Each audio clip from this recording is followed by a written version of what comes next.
ele também pode ser admitido. A informação é pública e não há um pedido de sigilo, então pode admitir essa outra pessoa também. Tá, já.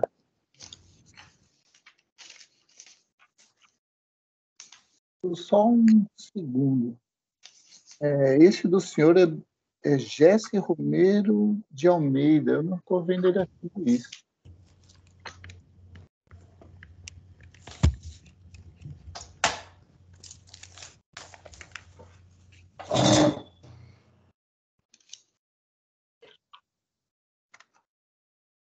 Doutor Jurandir, eu pelo menos aqui, salvo engano, ele não se encontra nem no lobby e nem na sala.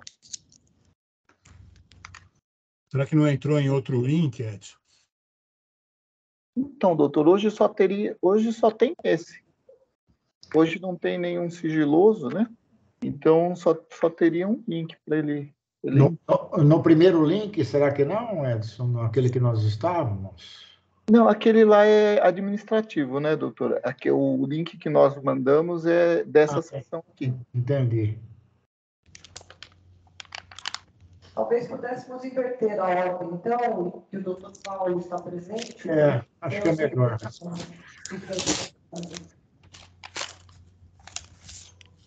Então, doutor João, então, nesse segundo caso, o senhor é relator, o senhor tem que passar a presidência para o doutor Jurandir. É o caso C29-081-023-8044-2021-31. Tá, e o advogado é o Dr. Sullivan? Dr. Paulo de la Rua. O advogado é o Dr. Paulo, que já está presente na sala. É que eu não estou vendo o nome dele aqui. Dr. Sullivan? Não, o advogado desse caso, segundo Paulo de la Rua, está presente na sala. Paulo?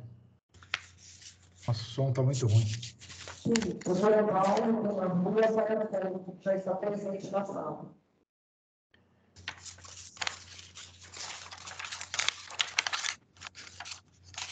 É o doutor Paulo de la Rua Tarancon. Esse é o processo que o relator é o doutor João.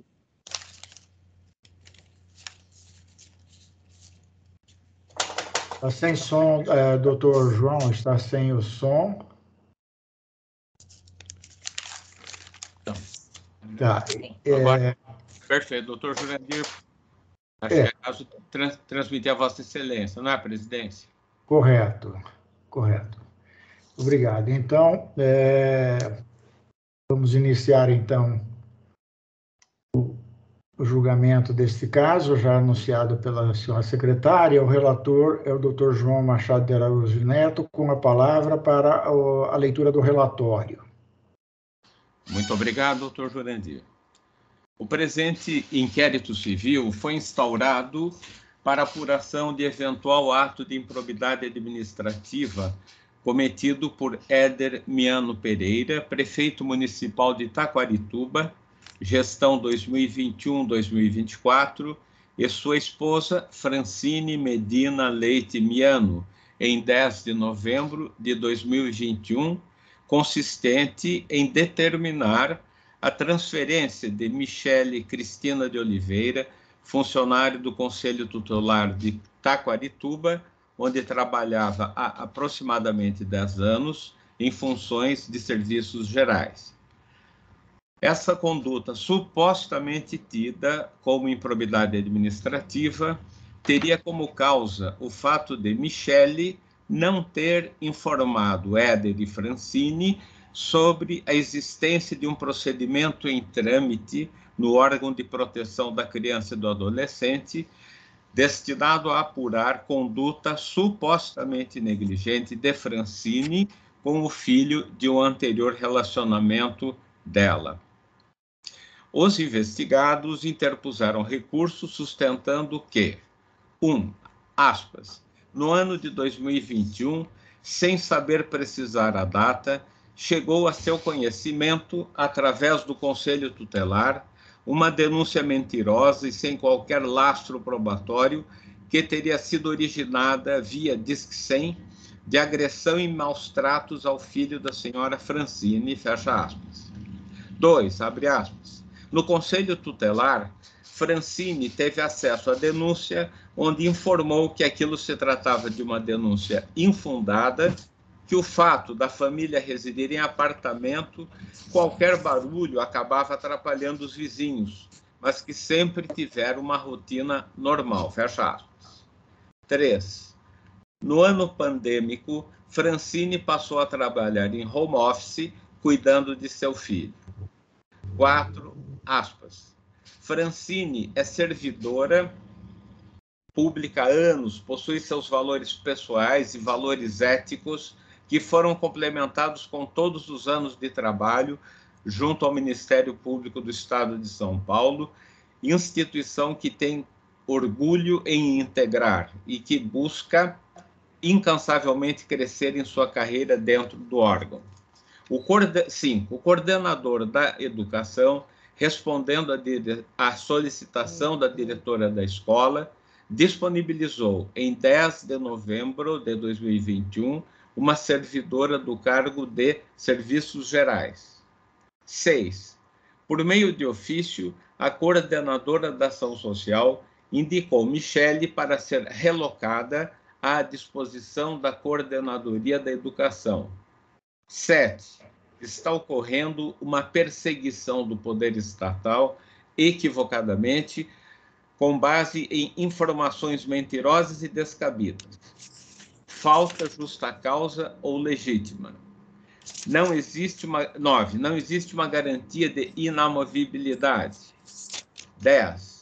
Não existe ilegalidade nos atos da administração estabilizar-se no cargo, mas não no local de trabalho. 11, aspas. Não há qualquer nexo de causalidade entre a conduta da administração e a denúncia levada a termo, tendo em vista que a municipalidade, através de seus gestores, pode realizar relocações de seus servidores sem qualquer perseguição política ou ocorrência de desvio de função, fecha aspas.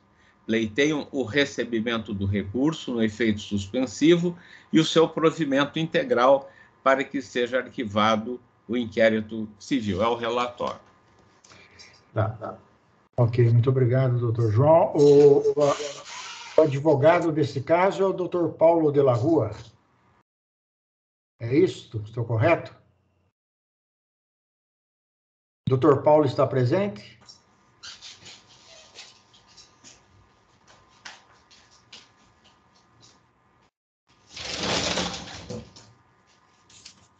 Está presente na sala.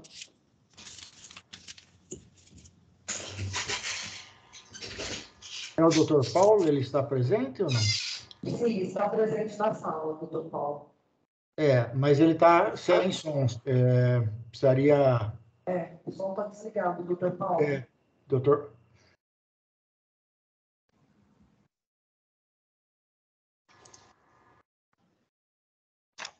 Estou aqui, presente. Perfeito. Com a palavra, então, o ilustre advogado, doutor Paulo de la Rua, para a sua sustentação oral. Nobres membros aí do Conselho Superior, desse Ministério Público, a grande instituição do Estado de São Paulo, nós estamos aqui para tentar esclarecer esses fatos e desfazer esse mal-entendido que corre aqui na comarca de Taquarituba, nesse Ministério Público. Nós estamos tendo aqui na cidade momentos de grande tensão, porque, decorrente dessa portaria que instaurou o Ministério Público, a Câmara Municipal, tendo acesso a esse documento, promoveu uma denúncia contra o prefeito e está aí finalizando essa comissão processante. A nosso ver, esse inquérito jamais ele poderia ser público, por se tratar de menor, de uma denúncia feita pelo Disque 100 envolvendo uma mãe e uma criança e, creio eu, pelo engano do doutor promotor de justiça de Taquarituba, ele não tarjou como sigiloso esse inquérito dando total publicidade e fazendo com que uma criança de 5 anos, uma mãe que cuida da sua prole, fosse motivo de piadas e chacota no município inteiro, porque essa portaria aqui, senhores, ela vazou pelas redes sociais, causando aí grande impacto em toda a população. Inicialmente, nós queremos apontar uma irregularidade, uma ilegalidade em relação à notícia de fato proposta pelo Conselho Tutelar de Taquarituba, tendo em vista que os requisitos para que essa notícia de fato fosse apontada para o Ministério Público, ela não contém esses requisitos, porque não constitui infração administrativa ou penal contra os direitos da criança e do adolescente. Então, inicialmente, a gente já vê essa nulidade em relação à instauração dessa portaria. Em segundo lugar, nós reiteramos a questão do sigilo. Esse processo, essa portaria de instauração deveria ocorrer em segredo de justiça, e não em violação ao inciso 10, artigo 5º da Constituição Federal, artigo 154 do Código Penal e artigos 17 e 18 do ECA. O processo está correndo aí às escâncaras, aberto. Inclusive, o douto promotor, mesmo o processo estando suspenso, ele entregou cópia integral para que a Câmara de Vereadores tivesse acesso e daí estendesse o seu vazamento para a população inteira de Taquarituba. Isso também é uma questão gravíssima. A questão da portaria, vamos diretamente à questão da portaria. Na emenda, diz que no órgão de proteção à criança e adolescente tramitava um procedimento instaurado para apurar eventual conduta supostamente negligente da segunda investigada. Isso daqui é falso, senhores. Por quê? Porque a denúncia do Disque 100 chegou no Conselho Tutelar no dia 9, às 15 horas. Às 17 horas, a senhora Francine, que é funcionária desse órgão ministerial, ela já estava lá para fazer o seu depoimento. Ela atendeu prontamente o chamado do Conselho Tutelar. De lá, ela se retirou às 17 horas e, claramente, ela noticiou esse fato ao seu marido. Não poderia ser diferente. Então, jamais o prefeito Éder iria ter conhecimento por parte dessa Michele. Ele nunca cobrou nada dessa Michele. Inclusive, isso foi confirmado por ela na oitiva que foi feita na Câmara Municipal no dia 8 de abril, na semana passada, ou retrasada. Por quê? Porque ela naquele momento, ela falou que nunca houve nenhuma perseguição por parte do prefeito e também confessou que não tinha conhecimento dessa notícia do Disque 100, justamente porque no mesmo dia que foi feita a denúncia, a senhora Francine lá compareceu, então não tramitava um procedimento no Conselho Tutelar, porque foi nesse mesmo dia que foi recebida a denúncia que a senhora Francine compareceu lá para prestar as informações. A questão da servidora Michele, nunca ter informado o senhor prefeito sobre nada. Nós temos aí que no dia 9, reiterando mais uma vez, para a convocação, aqui estou me enganando, estou meio perdido. Reiterando na questão da servidora Michele, no dia 9, ela reiterou que nunca, em nenhum momento algum, foi perseguida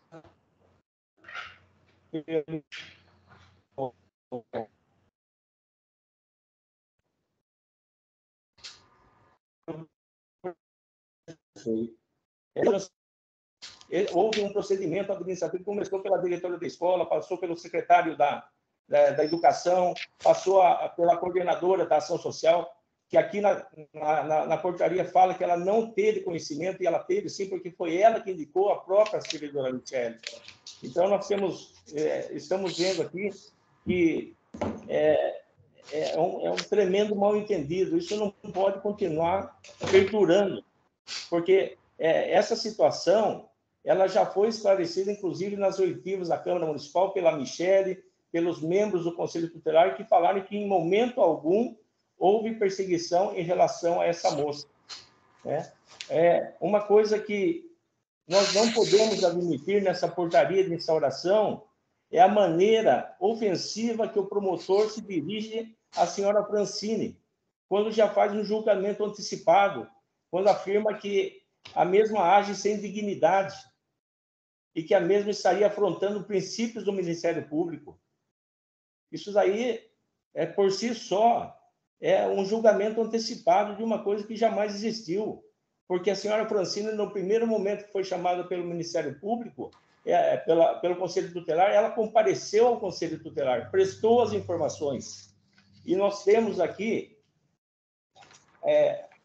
o resultado da psicóloga indicada pelo Conselho Tutelar, dizendo que os atendimentos foram finalizados e não se evidenciaram questões que justificassem a continuidade. Então, nós estamos vendo que existe uma conotação política permeando esse inquérito civil. Vamos agora finalizar pela questão da tipicidade das condutas elencadas pelo Ministério Público. O artigo 11 não se aplica porque não está especificada a conduta elencada no rol do artigo 11. Ele colocou só o caput do artigo 11 sem especificar qual seria a conduta que foi, em tese, infringida. O artigo 10, muito menos. Por quê? Porque não houve prejuízo para o município, não houve dano. A servidora continua trabalhando normalmente. Aliás, atendendo à recomendação do Ministério Público, essa servidora retornou ao Conselho Tutelar. Então, como que o artigo 10 teria sido infringido? Não houve dano ao erário, não houve dolo. Então, não existe nenhuma das infringência aos artigos da Lei de Improbidade Administrativa. O que nós estamos vendo, senhores, isso sim, um desrespeito à Resolução 1342/2021 por parte do representante ministerial. O artigo 7º, no inciso 1, respeito aos direitos fundamentais, principalmente da criança, a falta de imparcialidade do senhor promotor, que nas oitivas das pessoas que foram chamadas pelo Ministério Público, a gente vê uma indução, principalmente em relação à senhora Michele. Quando se fala em braço direito, ela não falou isso em nenhum momento, até o instante que o senhor promotor acionou ela para que, dando a entender que isso teria acontecido. Nós vemos aí também a violação ao inciso 9 do artigo 7º, a publicidade indevida, que violou o direito à intimidade e privacidade da criança. O artigo 8º, inciso 3, que versa sobre o fornecimento de atos sigilosos, que é a questão da Câmara Municipal. Se o processo está suspenso, como entregar cópia integral dos autos para a Câmara Municipal? Essa é uma questão que eu acho relevante e totalmente ilegal em relação a esse inquérito civil. Enfim, senhores, nós só vemos aqui coisas que não condizem com a verdade. A questão da transferência foi uma medida administrativa, se coincidiu com esse dia, foi uma tremenda infelicidade, não pode-se dizer assim. A partir do momento que o senhor promotor pediu para que ela retornasse ao Conselho Tutelar, ela retornou, mas nós vemos que a portaria instauradora não reflete a realidade dos acontecimentos. E é nesse sentido que nós pedimos o provimento do recurso e o arquivamento desse inquérito civil. Obrigado a todos. Obrigado, doutor Paulo. Com a palavra agora o excelentíssimo senhor relator, doutor João Machado, para proferir o seu voto. Muito obrigado, doutor Márcio. Meu voto. Entendo que o recurso deve ser conhecido, mas não provido. O inquérito civil foi introduzido na Lei de Ação Civil Pública, constituindo-se uma de suas mais relevantes novidades. A finalidade do inquérito civil é bem delineada na lição de Emerson Garcia e Rogério Pacheco Alves. Aspas. Como todo e qualquer instrumento investigatório, tem o inquérito civil por escopo a coleta de elementos demonstradores da ocorrência do ilícito e de sua autoria. Não se destina a uma exaustiva pesquisa de tais aspectos, mais adequada ao momento processual, cingindo-se antes à mera coleta de indícios. Fecha aspas. Improbidade administrativa, de Emerson Garcia e Rogério Pacheco Alves, Saraiva Jur, 9ª edição, 2017, página 822. O inquérito civil representa importante ferramenta de apuração de elementos que propiciarão ao órgão do Ministério Público a proposição de ação civil pública ou o arquivamento do inquérito civil. É fundamental a colheita de dados informativos que permitam a formação de um juízo apropriado a respeito dos fatos e da autoria. O desenrolar do inquérito civil antecede a instauração da ação civil pública. A possibilidade de se iniciar esta última repousa na existência de adminículos probatórios que viabilizem e justifiquem a instauração da ação civil pública. Seria prematuro, data vênia, encerrar-se neste momento a tramitação do procedimento. Afinal de contas, o representante do Ministério Público de primeira instância vislumbrou a necessidade e a viabilidade da abertura do inquérito civil. Os elementos reunidos nos autos não evidenciam que a iniciativa ministerial seja impertinente ou descabida.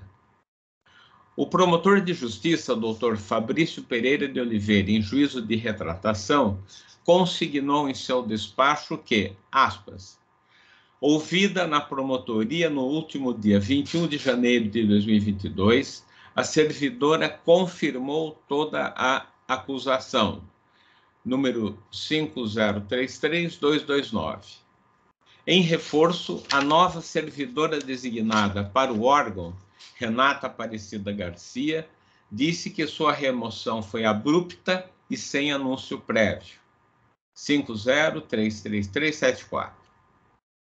As conselheiras tutelares também confirmaram a narrativa de Michele, sendo que uma das conselheiras, inclusive, disse que a acompanhou na prefeitura no dia em que recebeu a notícia da remoção, e outra conselheira, por seu turno, revelou que, na data, ligou para a coordenadora da assistência social, senhora Carolina M.A. Vieira, a qual também foi surpreendida com a remoção da funcionária, fato que ela não tinha conhecimento. Como se nota, há uma patente divergência entre o que está escrito nos documentos e o que dizem as testemunhas em oitiva do Ministério Público.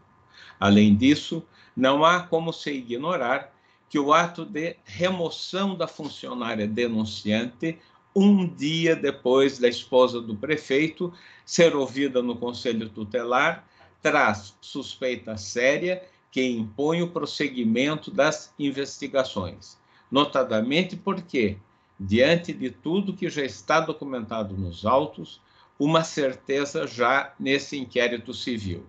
Alguém está faltando com a verdade. Fecho aspas da manifestação do doutor promotor de justiça. Faltar com a verdade é mentir. E reveste-se de especial gravidade mentir a respeito de fatos relevantes concernentes a Éder, prefeito municipal, Francine, sua esposa, que é servidora do Ministério Público Estadual, Michele, funcionária pública estadual, exercendo funções no Conselho Tutelar do município há quase 10 anos, e testemunhas que são conselheiros tutelares. Ao pontuar que alguém está faltando com a verdade, o doutor promotor de justiça externa dúvidas que somente podem ser afastadas com o prosseguimento do inquérito civil. Releva considerar ainda a existência de procedimento destinado à apuração de eventual negligência da esposa do prefeito em relação ao filho de um relacionamento anterior. Inquestionável a complexidade do presente caso, exigindo a adoção de várias providências no sentido de bem esclarecer os fatos, a fim de que, ao final da tramitação do procedimento, não parem dúvidas quanto à ampla e completa elucidação dos fatos e da autoria, esgotando-se as possibilidades para se atingir tal desiderato. Citando o mestre Calamandrei, o eminente Hugo Negro Mazzilli preleciona, aspas, segundo Calamandrei, o princípio da obrigatoriedade consiste em que, identificando o Ministério Público uma hipótese em que a lei exija sua atuação, não poderá abster-se de agir. Quando o Ministério Público arquiva o inquérito civil, não está violando o princípio da obrigatoriedade. Sob o nosso sistema jurídico, o Ministério Público tem liberdade para examinar o caso e identificar ou não a hipótese de agir. Identificada a situação em que a lei exige sua atuação, aí sim terá de agir. Aí sim será obrigatória sua atuação. Há bastante liberdade de atuação dos membros do Ministério Público. Não, porém, para negar a prova dos autos ou dizer que está lendo A naquilo em que está escrito B. Nem para dizer que se recusa a agir, embora se trate de caso em que a lei lhe imponha a ação. Não identificada lesão a interesse que lhe incumba tutelar, não tem liberdade para examinar o caso e identificar ou não a hipótese de agir. Identificada a situação em que a lei exige sua atuação, aí sim terá de agir. Aí sim será obrigatória sua atuação, fecho aspas, em pontos controvertidos do inquérito civil de Hugo Negro Mazzilli. O arquivamento do inquérito civil somente deve ser promovido quando estiverem esgotadas as possibilidades de descoberta da verdade sobre os fatos e respectiva autoria. Assim sendo, voto pelo improvimento, prosseguindo regularmente o inquérito civil. É como voto, senhor presidente. Doutor João Machado, embora o ilustre advogado tenha pedido o provimento do recurso para o arquivamento do inquérito, eu observei que ele arguiu a questão do sigilo, por envolver interesse de menor, né?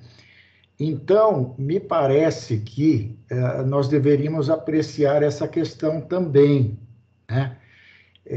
Só estou colocando isso antes do início da votação, né? Como Vossa Excelência é o relator, e também porque me parece que, como envolve o Conselho Tutelar e a citação de uma criança, seria interessante que, por cautela, nós abordássemos esse aspecto, né? Travou um pouquinho a voz. Pois não.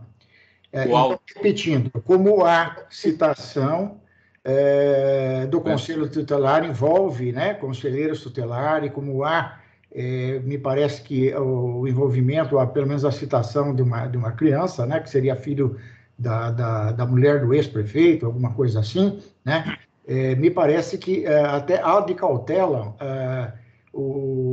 nós deveríamos impor o sigilo nesse procedimento. Então, fica aqui uma proposta minha, né, para apreciação juntamente com o voto de Vossa Excelência. Eu gostaria de, em primeiro lugar, ouvir Vossa Excelência a respeito, se Vossa Excelência está de acordo. Eu gostaria também de exprimir, senhor relator, se me permite, peço desculpas por intervir novamente.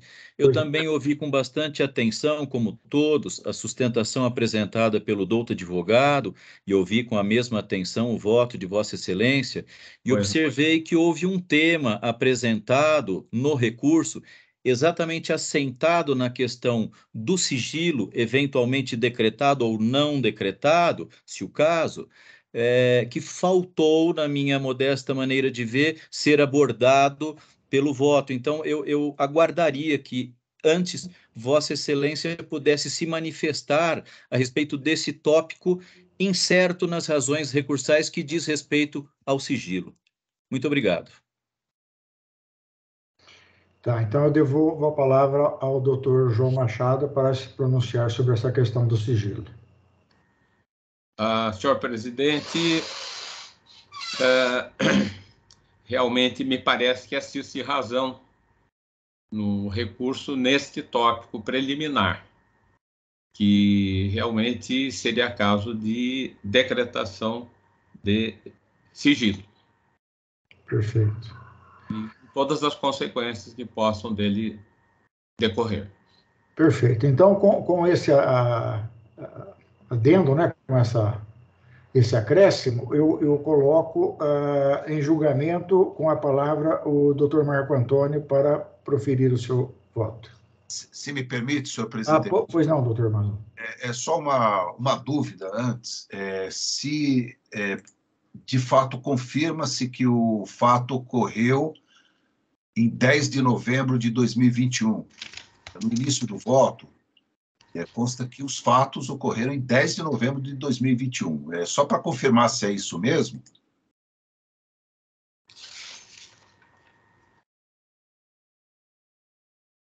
A data é de 10 de novembro de 2021. Perdão. 10 de novembro de 2021. Sim, então... sim. Ok, então, se me permite, eu já gostaria até de adiantar, não sei se alguém vai querer proferir adiantar o voto, mas eu gostaria de pedir vista.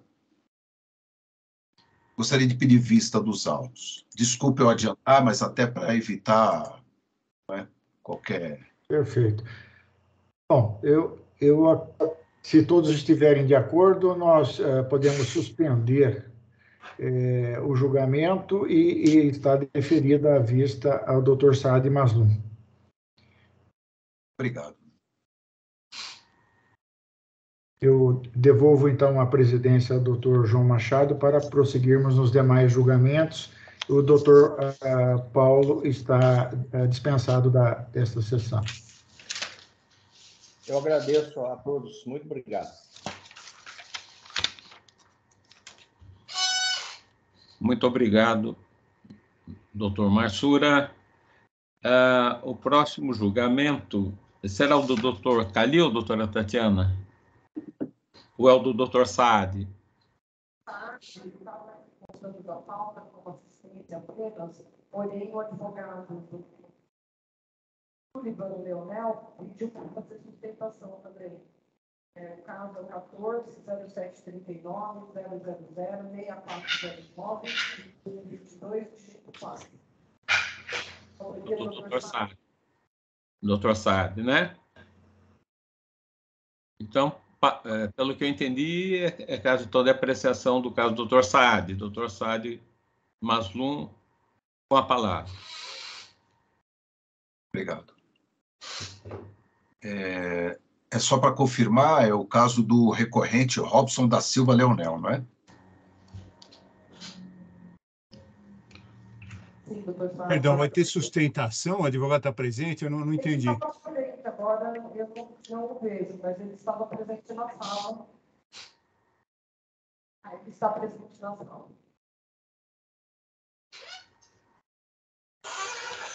Presente, o doutor Souza está presente, eu estou vendo ele. Eu vou fazer a leitura, então, do relatório, ok?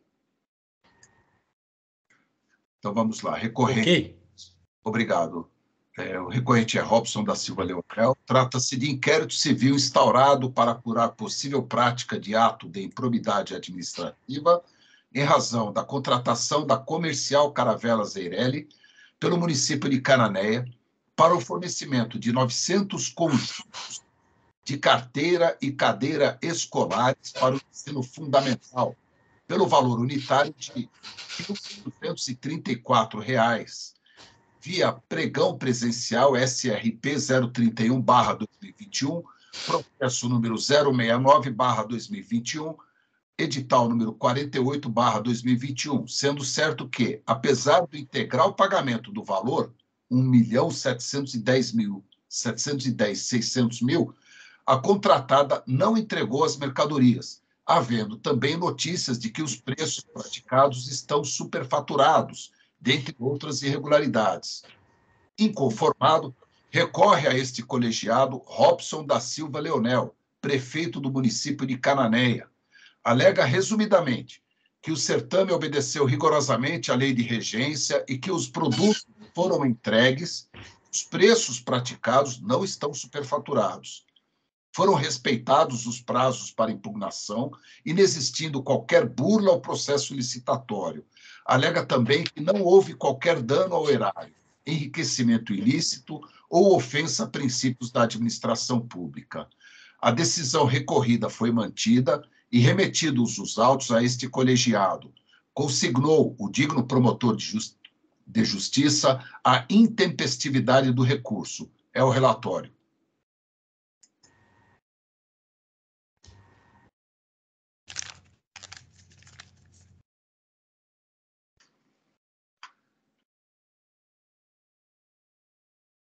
Pois não, doutor João, esse é o relatório.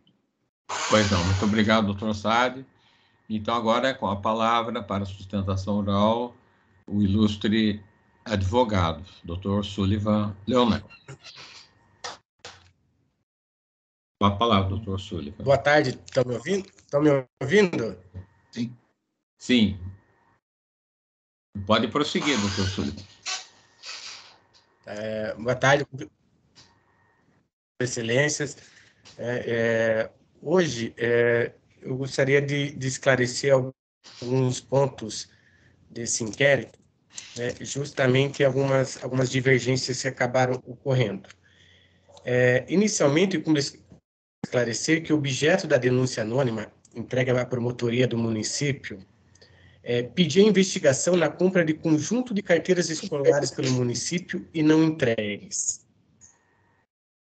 Após diligência da promotoria ao Departamento de Compras, foi devidamente justificado por meio de documento da empresa, a qual solicitava a prorrogação do prazo de entrega dos conjuntos escolares, ao qual foi, ao final, finalmente cumprido pela empresa, inclusive antes do prazo. Então, os conjuntos escolares foram entregues. Tá? Após, fugindo já um pouquinho do objeto da denúncia, a promotoria iniciou investigação de possível direcionamento e superfaturamento no processo licitatório da compra dos conjuntos escolares. Com o posto de direcionamento, cumpre esclarecer que, de acordo com documentos juntados no inquérito de número 547-1151, inúmeras empresas retiraram, via portal eletrônico da Prefeitura Municipal, outros, inclusive, solicitando informações complementares. Então, a promotoria do município teve acesso a esses documentos, entregues de forma espontânea e próximo ao processo licitatório. Quanto ao questionamento de que teria somente uma empresa participar do certame,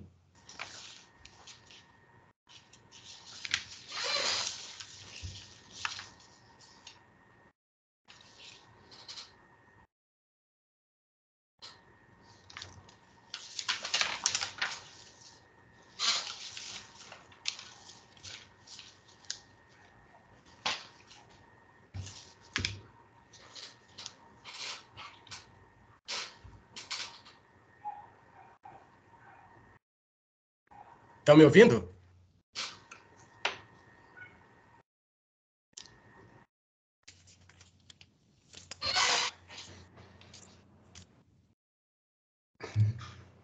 Alô, estão me ouvindo? Ouço. Estou ouvindo, doutor. Estamos ouvindo. Eu acho que a câmera do Dr. João Machado está congelada, né? A imagem. Olha, eu estou vendo. Bom, acho que para mim as outras também. O som está perfeito. A imagem realmente que está. Tá. Todo está congelado. Perfeito. Eu vou Posso desligar. continuar?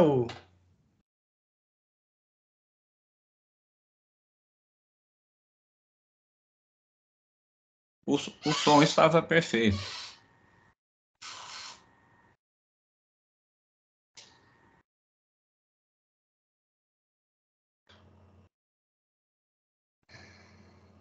Doutor Sullivan, nós estamos ouvindo, pode continuar. Oi.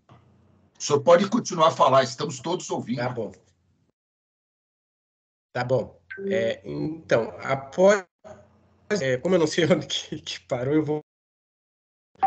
Então, após diligência da promotoria ao departamento de compras, foi devidamente justificado por meio de documentos da empresa, ao qual solicitava a prorrogação do prazo para entrega dos conjuntos escolares, ao qual ao final foi fielmente cumprido pela empresa, inclusive antes do prazo. Então, os conjuntos escolares foram entregues ao município, de acordo com o documento que pedia o prazo de prorrogação para a entrega das carteiras. Após fugindo do objeto da denúncia, a promotoria iniciou a investigação de possível direcionamento e superfaturamento no processo licitatório da compra dos conjuntos escolares. Quanto ao direcionamento, cumpre esclarecer que, de acordo com o documento, inclusive do inquérito, número 547-1151, inúmeras empresas retiraram via portal eletrônico da Prefeitura Municipal contato com o departamento solicitando informações complementares. Quanto ao questionamento de que teria somente uma empresa que teria participado do certame, isso de fato ocorreu, somente uma empresa que participou do certame, não há vedação à participação de somente um concorrente. Isso é um entendimento maciço de todos os tribunais, inclusive do Tribunal de Contas do Estado. Outro ponto que acabam no inquérito citar é quanto ao parecer jurídico da Procuradoria do município. Esse procurador, somente após a instauração do inquérito, incluiu de forma indevida o parecer em que dizia ser desfavorável à estimação do certame. Vale ressaltar que isso foi, inclusive, detectado pela promotoria do município, que identificou em diligências anteriores que aquele parecer não constava na pasta do procedimento licitatório. E foi incluído após a instauração do inquérito. Esse procedimento, inclusive, foi aberto uma sindicância para apurar alguns erros da promotoria, nesse caso. Tá? Mas outra divergência que acaba aparecendo muito grande é quanto a esse parecer jurídico de ser desfavorável, é quanto ao posicionamento desse procurador, que em inúmeros procedimentos licitatórios apresenta posicionamentos diferentes. Quanto ao um deles, num processo licitatório que ocorreu no ano de 2020, quanto ao comparecimento de somente uma empresa ao pregão em tela, alinho-me à unidade técnica no sentido de que não há impedimento na legislação à conclusão da licitação, a menos que o edital contenha exigências restritivas de caráter competitivo do certame. Isso ele cita o Tribunal de Contas da União. Já em 2021, no mês de dezembro de 2021, ou seja, 2 meses antes do processo licitatório, esse em questão, ele também dá um parecer dizendo o seguinte: Vale ressaltar que nossas cortes de contas têm admitido o prosseguimento de certame licitatório, mesmo diante do comparecimento de participante único, desde que garantida a publicidade da licitação e a inexistência de cláusulas restritivas da competitividade. Então, o que eu posso dizer é que esse parecer, que esse procurador juntou ao procedimento licitatório, já estava viciado após a instauração do inquérito.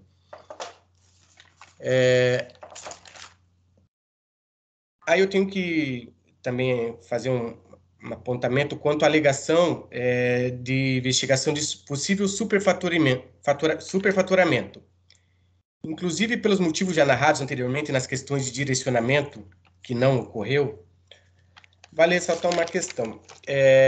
Ora, excelências, se outras empresas solicitaram e retiraram o edital no portal eletrônico, se houvesse superfaturamento, certamente elas teriam aparecido. Né? Então, é um ponto que causa muita divergência a respeito disso. Do mesmo modo, é a pesquisa realizada de forma precária pelo órgão ministerial. De documento que consta no inquérito 55.33.940, o que é incompatível com o que se preserva na administração pública. Fazer uma pesquisa no Google de forma precária, carteiras escolares, pega os valores ali e diz que as carteiras custam de 100 a 300 reais. Isso até chega a ser um absurdo, porque, como bem nós sabemos, hoje o preço das coisas estão lá na altura. Eu posso citar até um exemplo pessoal. Tive uma filha recente agora, no dia 10 de fevereiro. Pouco antes eu tive que comprar um guarda-roupa para colocar as roupas dela. Só de frete eu paguei R$80. O guarda-roupa custava 199. Então, dizer que uma carteira de escola custa de 100 a 300 reais chega a ser um absurdo. Né? Quanto ao parecer técnico, que o órgão do Ministério aí, Público, o CAEX, Centro de Apoio Operacional e Execução, eu cito 2 pontos divergentes que denotam incongruência com o parecer. Primeiro é quanto aos valores. Os valores, o parecer técnico, a pesquisa de preço de mercado. Ao final dessa pesquisa, 2 valores custam R$1.200, compatível com o que foi praticado no certame. Fora esses valores da pesquisa, foi juntado ao recurso 3 procedimentos licitatórios que as pesquisas foram realizadas no BEC, em que os valores das propostas variam de R$740 a R$2.300.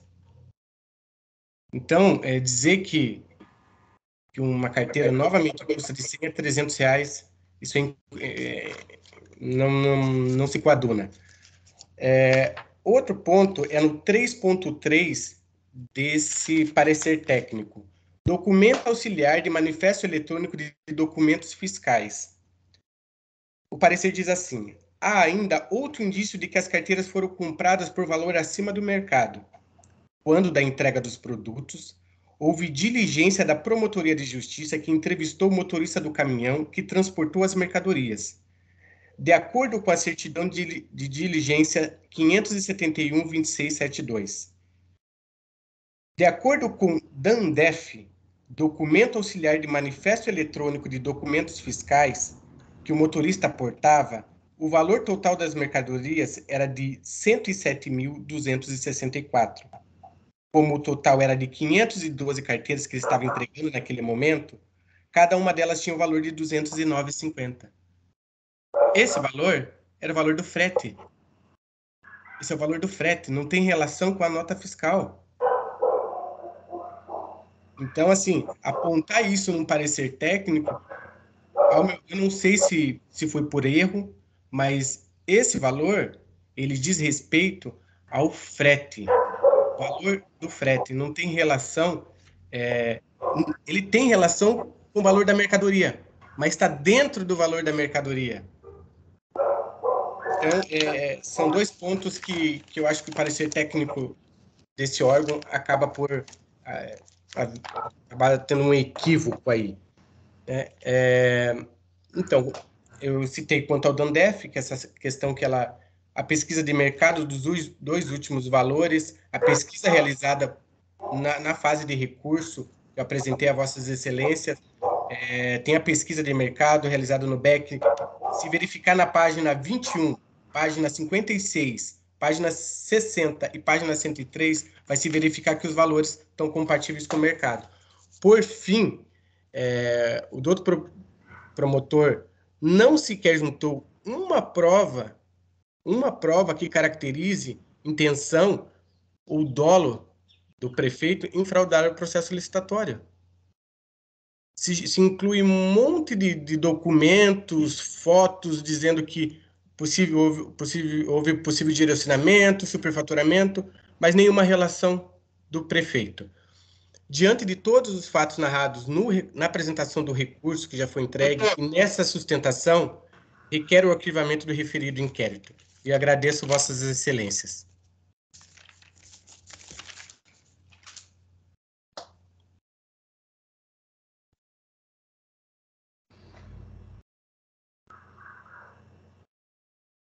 O doutor João, acho que deve estar com algum problema, né, no áudio dele.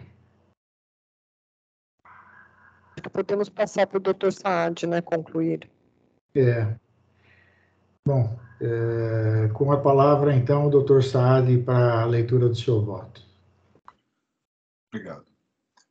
Bom, ouvi com bastante atenção a sustentação do Dr. Sullivan. Aliás, parabéns pela brilhante sustentação. Todavia, eu não vejo motivos para mudar o meu voto. O recurso é mesmo intempestivo e não pode ser conhecido. Infere-se dos autos que o recorrente teve inequívoca ciência da instauração deste inquérito civil em 15 de março de 2022, conforme se vê de folha 6 do evento 5580544. Há, de fato, nessa página, uma assinatura com carimbo do recorrente com a data de 15 de março. Então, isso é incontestável. Assim, iniciado no primeiro dia útil no primeiro dia subsequente, o prazo recursal de 5 dias para o manejo do recurso, previsto no artigo 123, parágrafo 3º, da resolução número 1342/2020 do CNPJ, artigo 108, parágrafo 1º, a Lei Complementar 734/93, a Lei Orgânica do Ministério Público de São Paulo. Se o senhor puder colocar no mudo o seu microfone, por favor, obrigado, viu? Portanto, iniciado no primeiro dia útil subsequente, o prazo recursal de 5 dias para o manejo do recurso findou-se em 20 de março de 2022. E o recurso somente foi apresentado em 23 de março. Bem observada a súmula 81 deste egrégio Conselho Superior do Ministério Público, segundo o qual os prazos para interposição dos recursos contra indeferimento da representação e contra a instauração de inquérito civil são contados de forma contínua, não se interrompendo aos domingos ou feriados. Ainda, e aqui eu avanço, mas ainda que assim não fosse, em homenagem até à douta defesa, ao douto advogado, ainda que assim não fosse, verifica-se que no mérito razão alguma assiste ao recorrente. As informações corrigidas dão conta de possíveis irregularidades envolvendo a contratação da comercial Caravela Zerelli pelo município de Panameia, para o fornecimento de 900 conjuntos de carteira e cadeira escolares para o ensino fundamental pelo valor unitário de R$ 1.234 via pregão, sendo certo que, apesar do integral pagamento do valor, a contratada não teria efetuado a entrega das mercadorias, havendo também, e aqui o ponto, notícias de que os preços praticados estariam superfaturados, dentre outras irregularidades. Como procedimento administrativo investigatório, o inquérito civil tem por finalidade apurar a ocorrência de danos efetivos ou potenciais a direitos ou interesses difusos, direitos que ao Ministério Público incumbe defender, especialmente a defesa do erário e da probidade administrativa.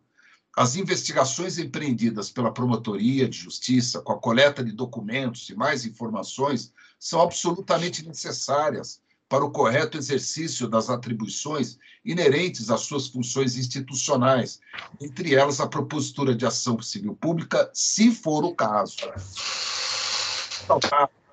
Pelo digno promotor de justiça, doutor Renan Mendes Rodrigues, aspas, durante as diligências realizadas até o momento, foram colhidos diversas evidências que corroboraram as suspeitas iniciais de direcionamento e fraude à licitação e de superfaturamento do contrato, conforme se extrai da análise do farto conjunto probatório dos autos. Fecha aspas. Isto posto, pelo meu voto, não conheço do recurso. Obrigado, esse é meu voto, senhor presidente. Muito obrigado, doutor Saad Mazloum. Podemos passar à votação. Alguém deseja se manifestar? Pergunto se a votação deve ser individual ou em bloco. Individual, pois não. Individual.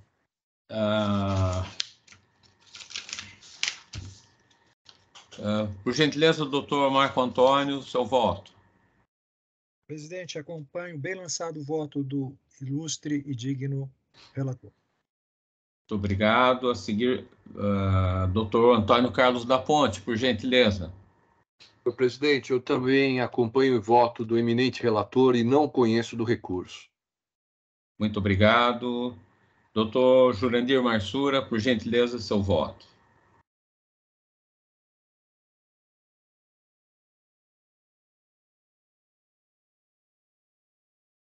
A Marsura está sem som. Perdão. Foi. Senhor presidente, eu também acompanho o excelente voto do relator e não conheço do recurso na preliminar e no mérito nego o provimento. Muito obrigado, doutor Marsura. Eu também acompanho o brilhante voto do relator, doutor Saad Mazloum, e também não conheço do recurso e também no mérito pelo improvimento. Por gentileza, doutora Tatiana Vigiane Bicudo. Também acompanho bem lançado o voto do relator doutor Saad, não conheço do recurso e no mérito pelo seu improvimento. Obrigado. Muito obrigado, doutora Tatiana. Por gentileza, doutor José Carlos Mascari Bonilha. Obrigado, senhor presidente. Eu também, acompanhando o excelente voto do conselheiro Saad, entendo que não deve ser recebido o recurso pela sua intempestividade. E se acaso fosse recebido e analisado o mérito, também deveria ser improvido pelas bem lançadas razões expostas no voto do relator. Muito obrigado. Muito obrigado, doutor Bonilha. A seguir, doutor Pedro de Jesus Giuliotti. Por gentileza, doutor Giuliotti. Obrigado, senhor presidente. Saúdo e parabenizo o doutor advogado pelo seu esforço aí em defender a sua tese, mas a questão é objetiva, o recurso é intempestivo e eu não conheço do recurso, acompanho o voto do doutor relator. Muito obrigado, doutor Giuliotti. Então, por unanimidade... Não votei, doutor João. Perdão, doutor Calil. Perdão, doutor Calil. Vossa Excelência, como voto? Perdão, eu não... Bom, em primeiro lugar, gostaria de elogiar o doutor Sullivan pela exposição, pela clareza dos seus argumentos, mas eu também acompanho o voto do excelentíssimo relator pelo não conhecimento, pela intempestividade e no mérito, caso fosse conhecido, pelo improvimento. Então, acompanho o relator. Muito obrigado, doutor Calil. Agora, acho que terminamos a colheita dos votos.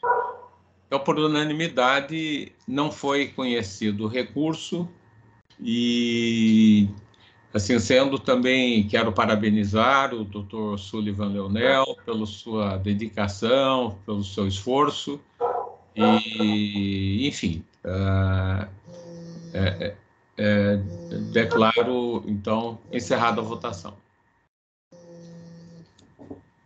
Boa tarde e agradeço Vossas Excelências. Doutor, boa tarde. Boa tarde. Boa tarde. O próximo processo, eu não sei se o doutor Jesse Romero voltou à sala, seria a sustentação dele de relatoria do doutor Jurandir, que é o processo C 29.0001, 0035, 085 de 2022, dígito 3.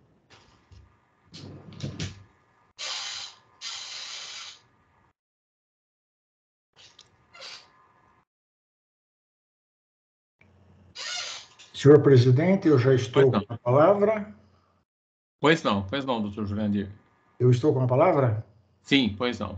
Tá, então vou proceder à leitura do relatório. Pois não. O caso é da Promotoria de Justiça de Jandira, é um inquérito civil do patrimônio público, trata de improbidade administrativa.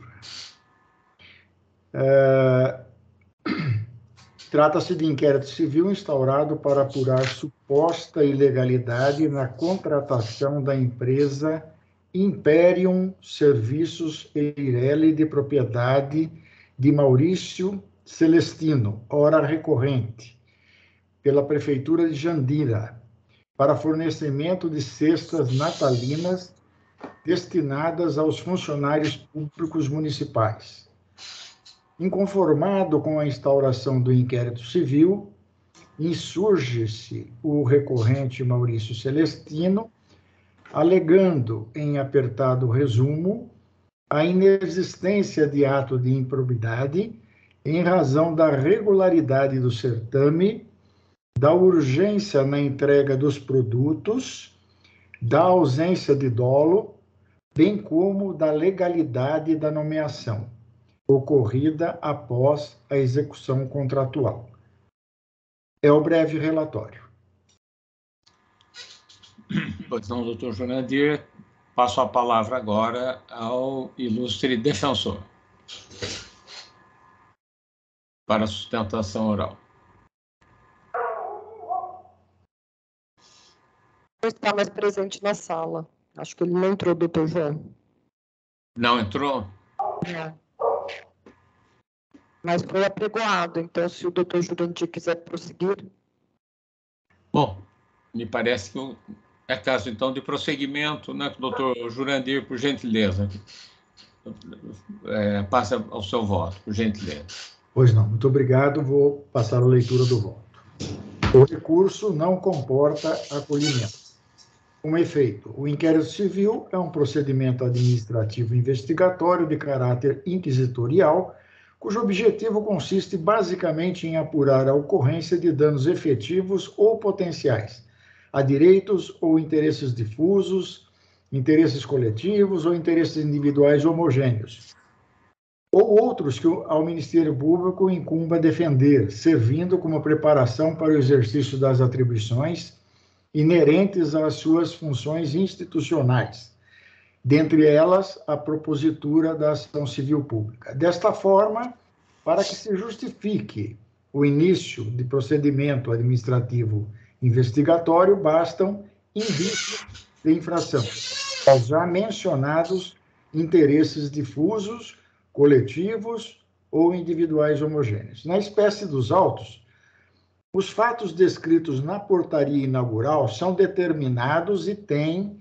suporte na notícia de fato apresentada pela cidadã Francisca Francirene de Moraes, contendo informações mínimas para o início de uma apuração, não se vislumbrando abusividade ou ilicitude na investigação, cuja finalidade é a formação da convicção do promotor de justiça, ou seja, buscar elementos que demonstram a ocorrência de lesão ou ameaça de lesão, a legalidade e a probidade administrativa, inclusive eventual prejuízo ao erário, com identificação dos responsáveis pelas irregularidades que, porventura, venham a ser apuradas. Como bem ponderou o diligente promotor de justiça oficiante, Dr. Gustavo Albano Dias da Silva, a prática de ato de improbidade é questão que será apurada durante a investigação e que não pode ser ignorada de plano, sobretudo quando se tem notícia documentada nos autos de favorecimento da empresa vencedora, o que constitui indício de irregularidade, apto a justificar a instauração de inquérito civil. Vale ressaltar que houve entrega das mercadorias antes da assinatura do contrato, fato admitido pelo próprio recorrente, e sem que estivesse caracterizada situação emergencial, visto que as cestas destinavam-se a servidores públicos e não a pessoas necessitadas. Ademais, a posterior nomeação de Maurício para ocupação de cargo de secretário, com intervalo de menos de 30 dias da adjudicação, execução e formalização contratual, indica que o investigado possuía vínculo, ao menos de amizade, com autoridades da administração municipal, e que, ao tempo da licitação, já existia a intenção de nomeá-lo para o cargo de confiança. De resto, a instauração de inquérito civil não enseja a conclusão acerca da responsabilização futura do investigado, pois a investigação poderá afastar as suspeitas apontadas e levar ao seu arquivamento. Diante do exposto, o voto é pelo desprovimento do recurso. Muito obrigado, doutor Marsura. E eu indago aos ilustres conselheiros se podemos passar à votação. Por favor, doutor Marco Antônio Ferreira Lima. Acompanho bem lançado o voto, senhor presidente. Muito obrigado. Doutor Antônio Carlos da Ponte. Eu acompanho o excelente voto do relator, senhor presidente. Muito obrigado. Doutor Antônio Calil Filho, por gentileza. Voto com o relator. Muito obrigado. Eu também acompanho muito bem fundamentado e muito bem exposto o voto do doutor Jurandir Marsura. Por gentileza, doutora Tatiana Vigiane Bicudo, como vota? Também acompanho o excelente voto do relator. Muito obrigado. Doutor José Carlos Mascari Bonilha, por gentileza. Eu cumprimento o ilustre conselheiro relator, doutor Jurandir Marsura, e acompanho integralmente o seu voto. Muito obrigado, doutor Bonilha. Por favor, doutor Saad Maslum, como vota, Vossa Excelência? Senhor presidente, eu também acompanho o excelente, muito bem fundamentado voto do eminente relator. Muito obrigado. Por favor, doutor Pedro de Jesus Juliotti, como vota Vossa Excelência? Também acompanho o excelente voto do relator. Muito obrigado, doutor Juliotti. Então, por unanimidade e negado recurso à parte interessada e aprovado o voto do doutor Jurandir Marsura. Final, tem destaque do doutor o processo C29.0001, 0049.588, 2022, dígito 81, recorrente Gregório Pavan. Pois não,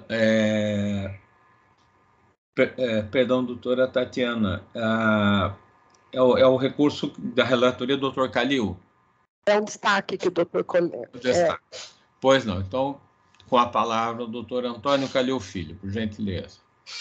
Obrigado. Eu vou pedir a Vossa Excelência licença para fazer um resumo do ocorrido.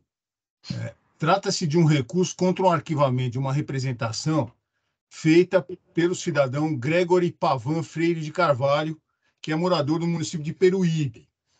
Esse recorrente, ele é autor de várias representações e de alguns recursos que já vieram desaguar nesse Conselho Superior, que nós aqui já apreciamos.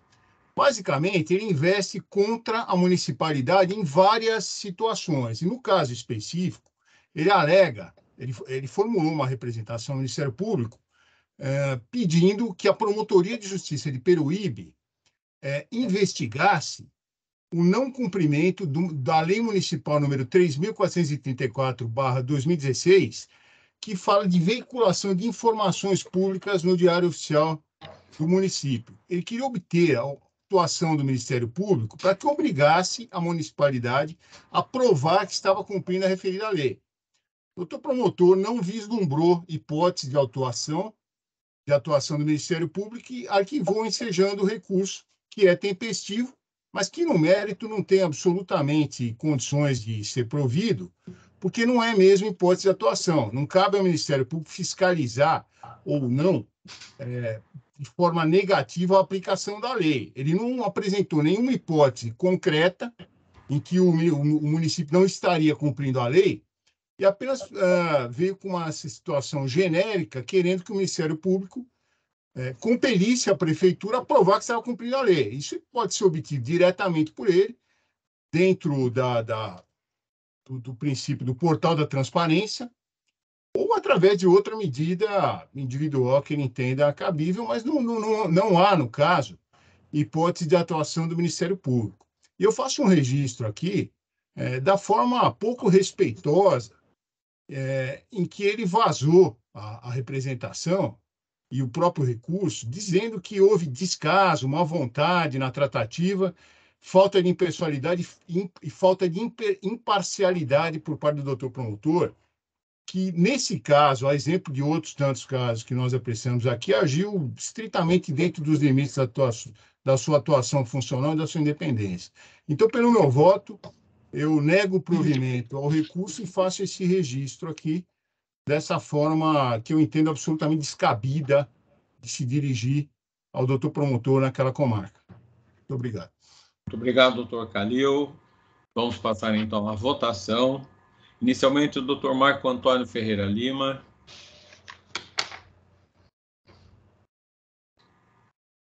Eu acompanho o voto, destacando que não é a primeira situação apresentada perante esse colegiado. E até perguntaria e indagaria se não seria o caso de tomar alguma providência diretamente em relação a esse cidadão que tem extrapolado o seu direito constitucional, que ele entende como absoluto, e o seu direito de petição. Fica só o meu registro, mas acompanho o voto do digno relator. Muito obrigado, doutor Marco Antônio. Por gentileza, doutor Antônio Carlos da Ponte.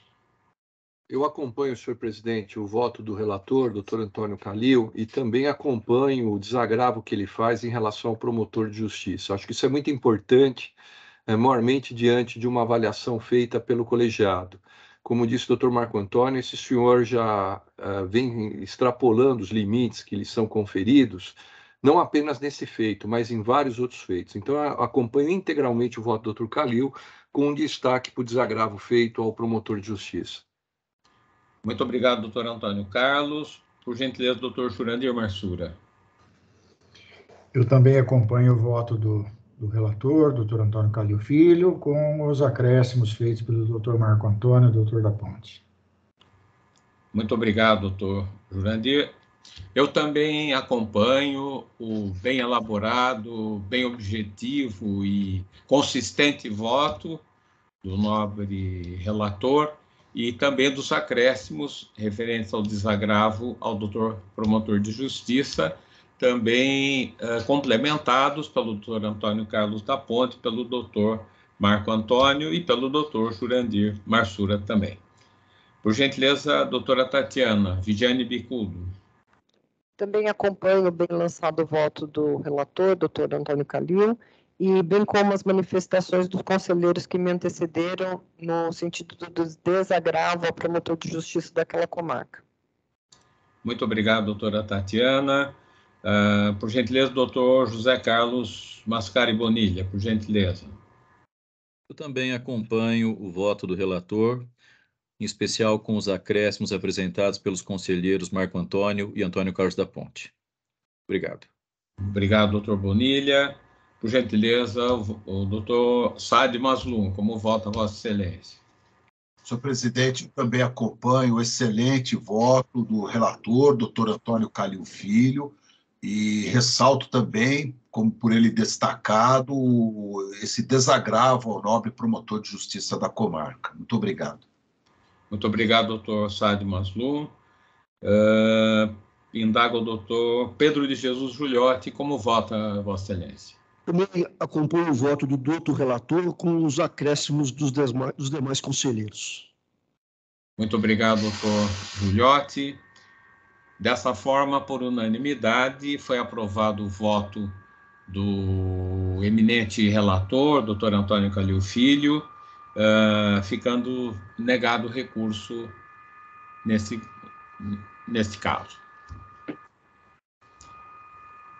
Doutora Tatiana. Terminado agora os destaques e também os pedidos de sustentação, e os demais julgamentos já estão disponíveis, tanto os de pleno quanto de turma. Muito obrigado, doutora Tatiana. Então, como foram lidos e apreciados todos os julgamentos incluídos na pauta, por unanimidade, e que estão os demais julgamentos também insertos no sistema do Conselho, estão disponíveis no sistema do Conselho, eu declaro encerrada a reunião, sem antes indagar, doutora Tatiana Bicudo, a próxima reunião, a data da próxima reunião. A próxima reunião é a próxima terça-feira, no dia 3 de maio. Muito obrigado, doutora Tatiana. Então, declaro encerrada a reunião, desejando a todos uma ótima semana e até a próxima sessão. Muito obrigado. Boa noite, obrigado. Obrigado.